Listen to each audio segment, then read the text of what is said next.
Hər kəs salam, sizinlə mən Kamil və bugün biz səlis keçidlərlə tanış oluruq.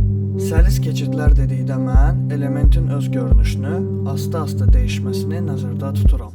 Bundan əvvəlki videodan biz bilirik ki, elementin üstünə mouse gələndə onun rəngini necə dəyişmək olar. İndi isə biz elementin rəngini birdən-birə yox, daha səlis dəyişdirməyi öyrənəcəyik. Gedək Sublime'a, Items klassı ilə bir div tagi yaradaq. İçində də 9 ədəd item klasslı div tagi yazaq.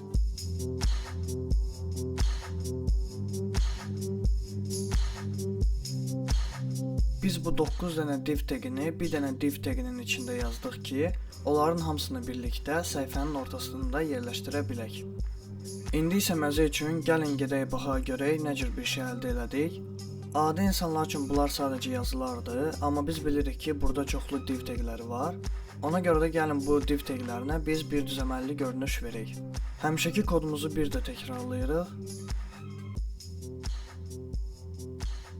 Amma bu dəfə fonumuza sadəcə rəng verəcəyik. Items klassına müraciət edirik. Səhifənin ortasında yerləşdirmək üçün margin 100 piksel və auto veririk. İçindəki divləri özündən aralamaq üçün padding 10 piksel veririk. Enlilik 60% veririk, hündürlüyü isə heç bir şey vermirik. Çünki hündürlük içindəki elementlərdən asılı olaraq avtomatik təyin olunacaq. Fonunun rəngi qoy olsun ağ, küncləri biraz yumru olsun və kənarlarından da biraz kölgə çıxsın. İndi isə bütün item klasslarına müraciət eləyək. Enliliyi verək 25%. Bu da o deməkdir ki, özündən üstdəki elementin, yəni items klassının 25% enliliyində olacaq. Padding 10 piksel verək ki, içindəki yazılar biraz aralı olsun. Şriftimiz qoy olsun 28'lik Arial. Aşağıdan margin 5 piksel verək ki, hər bir item klassı bir-birindən biraz aralı olsun. Yazılar qoy ağ rəngdə olsun və fonuna da belə bir rəng verək. Buna da kənarlarından çıxacaq bir kölgə verək. Amma əlavə olaraq içindəki yazılara da bir kiçik kölgə verək. Və təbii ki, kiçik bir çərçivə verməyi də unutmuruq. İndi biz gedib baxsaq görərik ki, yaxşı bir nəticə aldıq. Amma 9-cu elementə fikir versək görərik ki, onun aşağı hissəsində daha çox məsafə var. Bu o səbəbdən baş verir ki, biz hər bir item klasslı elementə aşağıdan mərcini 10 piksel vermişik. Və üstəlik də üstdəki elementə biz daxili məsafəni 10 piksel vermişik. Ona görə də biz aşağıdan 10 piksel məsafə yox, 20 piksel məsafə görürük. Gedək CSS kodumuza, ən sonuncu item klasslı elementi seçib aşağıdan mərcinini sıfıra endirək. Və indi gedib baxsaq istədiyimizi alacağıq. Səlis keçidlər istifadə edə bilməyimiz üçün gərək element öz görünüşünü dəyişsin. Element isə öz görünüşünü durduğu yerdə dəyişən deyil. Ona görə də gəlin elə edək ki, əsas blokun üstünə mouse gələndə içindəki bütün blokların ölçüsü 100% olsun. İndi biz gedib baxsaq elə gözlədiyimiz nəticəni alacağıq. Yəni ki, bütün elementlərimizin enliliyi birdən-birə 100% olur. Gəlin elə edək ki, bu dəyişiklik asta-asta baş versin. Səlis keçidlər istifadə edə bilmək üçün bizdə Transition Duration parametri var. Transition keçid deməkdir, duration isə müddət deməkdir. Yəni ki, biz bu parametrlə keçidimizin nə qədər sürəcəyini təyin edirik. Təyinat kimi saniyələr və yaxud da millisaniyələr yaza bilərik. Gəlin bütün item klasslarımıza Transition Duration 2 saniyə verək və indi gedib baxsaq görərik ki, bizim bloklarımız öz enliliyini 2 saniyə ərzində 25%-dən 100%-ə çatdırır. 2 saniyə dəyişib 500 millisaniyə eləsək, görərik ki, dəyişiklik daha da tez baş verir. Biz bilirik ki, 500 millisaniyə 1 saniyənin yarısıdır. Odur ki, 500 millisaniyə yerinə 0,5 saniyə yaza bilərik. Biz isə gəlin bura 5 saniyə yazaq, keçidimiz biraz uzun olsun və gedək Hover psevdoklassını dəyişib Active psevdoklassını yazaq. Artıq bizim elementlərimiz mouse əsas blokun üzərində olduqda yox, məhz həmin blokun üzərində basılı qaldığı halda öz görünüşlərini dəyişəcəklər. Bunu mən ona görə etdim ki, siz biləsiniz ki, Transition istifadə etmək üçün məcbur deyil ki, məhz Hover psevdoklassını yazasınız. İndi isə gəlin Transition Delay parametri ilə tanış olaq. Delay ingilis dilindən tərcümədə gecikmə deməkdir və burada da siz saniyələr və millisaniyələrlə keçidin nə qədər gecikəcəyini təyin edə bilərsiniz. Gedək elə item klassı üçün Transition Delay 2 saniyə verək və gedib baxsaq görərik ki, biz mausu əsas blokun üzərinə getiririk, 2 saniyə gözləməli oluruq və 2 saniyədən sonra bizim keçidimiz işə düşür. Mausu kənara çəkdikdən sonra da 2 saniyə gözləməliyik ki, bloklarımız əvvəlki vəziyyətinə qayıtsın. Gəlin burada 500 millisaniyə yazaq və keçək Transition Property parametrinə. Transition Property parametrində biz bu elementin hansı parametrlərinin səlis keçməsini istədiyimizi bildiririk. Tutaq ki, hündürlüyün səlis dəyişilməsini istəyiriksə height yazırıq. Fonun rənginin səlis dəyişməsini istəyiriksə background color yazırıq. Amma əgər bütün parametrlərin səlis dəyişilməsini istəyiriksə, onda biz bura all yazırıq.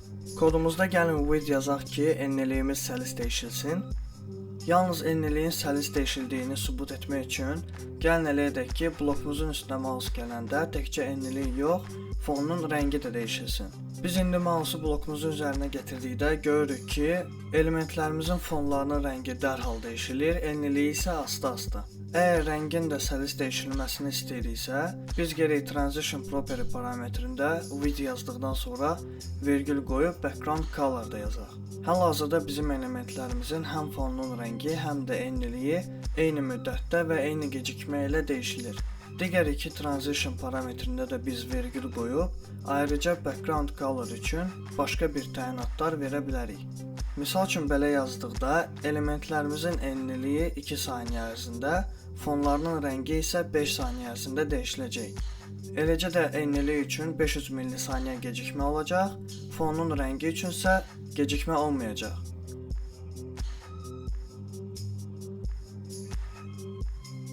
İndi isə keçək Transition Timing Function parametrinə. Timing Function sözü bu parametr haqqında sizə heç bir məlumat verməyəcək. Sadə dildə desəm, bu parametr keçidimizin tərzini təyin eləyir. Yəni ki, əgər biz istəyiriksə ki, bizim keçidimiz asta başlasın, tez bitsin, tez başlasın, asta bitsin və yaxud da ümumiyyətlə sürətini heç cür dəyişməsin, bu parametrlə biz bunların hamısını təyin eləyə bilərik. Bu parametrin bütün təyinatları ilə tanış olmaq üçün əsas blokumuzun içindəki bütün divlərə klasslar verək. Klasslar isə bu parametrin bütün təyinatları olacaq. Nəzərinizə çatdırım ki, təyinatları bu elementlərə klass kimi göstərməyimiz onların görünüşünə heç cür təsir etmir. Bloklarımızın içində də yazı kimi elə bu təyinatları göstərək ki, səhifədə gedib nəticəyə baxanda sizə aydın olsun ki, hansı təyinat özünü necə aparır. Bunlar hamısı Transition Timing Function parametrinin bütün təyinatlarıdır və indi gəlin CSS faylımıza gedib hər bir elementə öz klassı ilə müraciət edib Timing Function parametrinə özünə məxsus təyinat verək.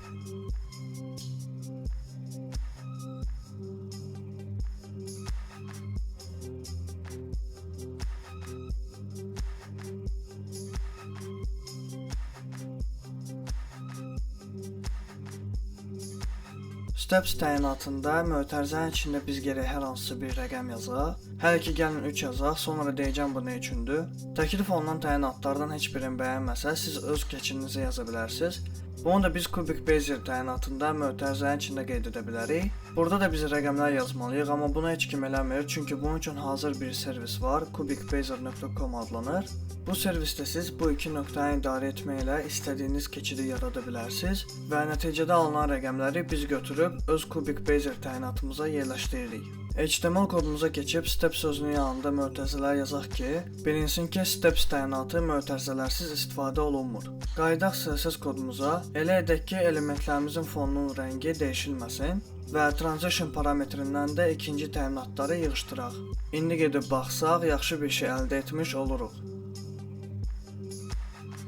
İndi isə gəlin bütün bu təyinatlarla daha yaxından tanış olaq. Is təyinatına fikir versək, görərik ki, asta başlayıb, ortada sürətini artırır və sonda yenə də sürətini azaltır. Is in təyinatı asta başlayır və sona qədər öz sürətini artırmağa davam edir. Is out təyinatı isə tam əksinə birdən-birə başlayır və sona çatanda artıq sürətini azaldır. Is in out təyinatı elə is təyinatı kimi özünü aparır, amma ki, yeganə fərqi ondadır ki, o biraz da yavaş başlayıb, ortada sürətini o qədər də artırmır və sona çatanda sürətini eyni ilə azaldır. Linear təyinatı isə sadəcə eyni sürətlə başlayıb, eyni sürətlə bitir.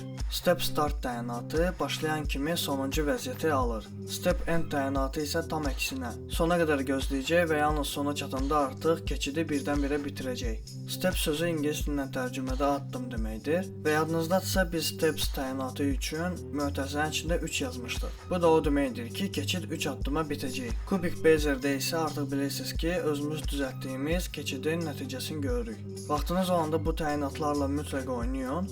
Biz isə gəlin indi elə edək ki, əsas blokun üstünə mouse gələndə özünün də ölçüsü böyüyüb 80% olsun. İndi biz gedib baxsaq görəcəyik ki, əsas blokumuzun ölçüsü birdən-birə dəyişilir. Bu ona görə baş verir ki, biz ona Transition Duration parametrini təyin etməmişik. Gördüyünüz kimi artıq hər şey istədiyimiz kimi oldu.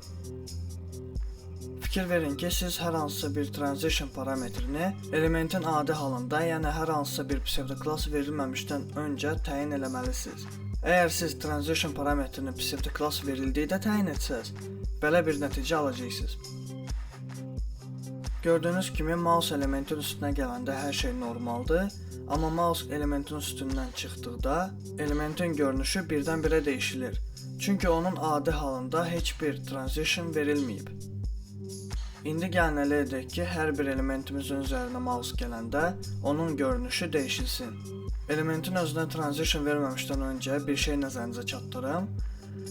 Aydın məsələdir ki, bütün bu transitionları ayrı-ayrılıqda yazmaq çox vaxt aparır. Ona görə də bizim üçün bunların hamısını bir yerdə cəmləyən yeganə transition parametri var.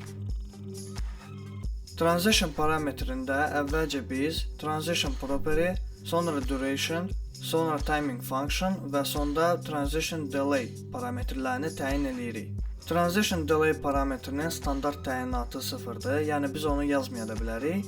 Ona görə də əsas biz 3 dənə parametri yazmalıyıq. Gəlin qayıdaq kodumuza və item klassı üçün transition parametrini verək. Hal-hazırda lazım olmayan kodumuzu da yığışdıraq.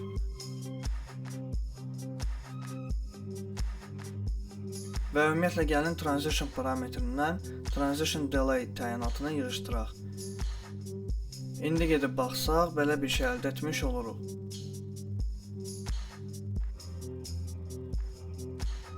Əgər bu mövzunu yaxşı anladısa, onda belə bir effekt yaratmaq sizin üçün problem olmaz.